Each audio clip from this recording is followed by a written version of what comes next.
The pursuit of truth has captivated humanity for centuries. Polygraphs, with their measurements of physiological responses, long held the promise of objective truth-telling. Yet their reliability remains questionable, fraught with inconsistencies and vulnerabilities to manipulation. Brain mapping techniques, while technologically advanced, face similar limitations. They offer a glimpse into brain activity but struggle to decipher the complexities of deception. These methods, while offering tantalizing possibilities, often fall short, leaving us yearning for a more reliable path to the truth. The inherent flaw in these approaches lies in their indirectness. They focus on the body's reactions to lying rather than the act of lying itself. Fear, anxiety, or even excitement can trigger similar responses, muddying the waters and rendering these methods unreliable. The search for a truly reliable lie detector requires a shift in perspective, one that delves into the very essence of communication: language. Language, the bedrock of human interaction, holds a mirror to our thoughts and intentions. It's not merely a tool for communication, it's a reflection of our cognitive processes. When we speak, we reveal far more than we intend.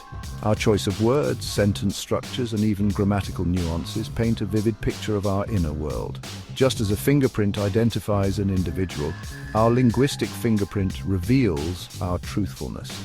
Linguistic text analysis emerges as a powerful tool in this quest for authenticity. This scientific approach dissects language, uncovering hidden patterns and inconsistencies that betray deception.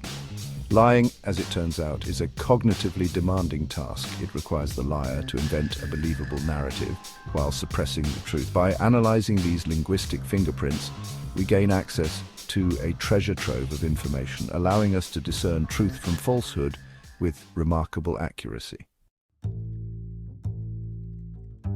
The beauty of linguistic text analysis lies in its ability to identify specific patterns indicative of deception.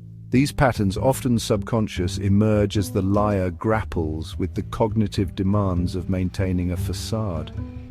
One such telltale sign is the reduction of self-references. Liars, in an attempt to distance themselves from their fabrications, often minimize the use of personal pronouns like I or me.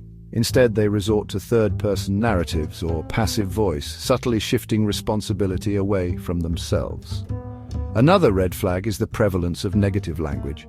Guilt, shame, or discomfort associated with lying can manifest as an increase in negative words. Liars might use terms like hate, terrible, or stupid more frequently, betraying their inner turmoil. Furthermore, liars often resort to overly simplified explanations. Constructing elaborate lies requires significant cognitive effort, leading liars to favor simplicity over complexity. At Armstrong and Edwards case studies in linguistic deception. The cases of Lance Armstrong and John Edwards provide compelling real-world examples of these linguistic patterns in action.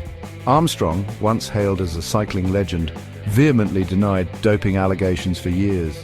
His denials, however, were riddled with linguistic cues indicative of deception. He distanced himself from the accusations, consistently using third-person references and avoiding personal pronouns. His language was also laced with negative terms, reflecting the guilt and discomfort associated with maintaining his fabricated persona. Conversely, when Armstrong eventually confessed, his language transformed.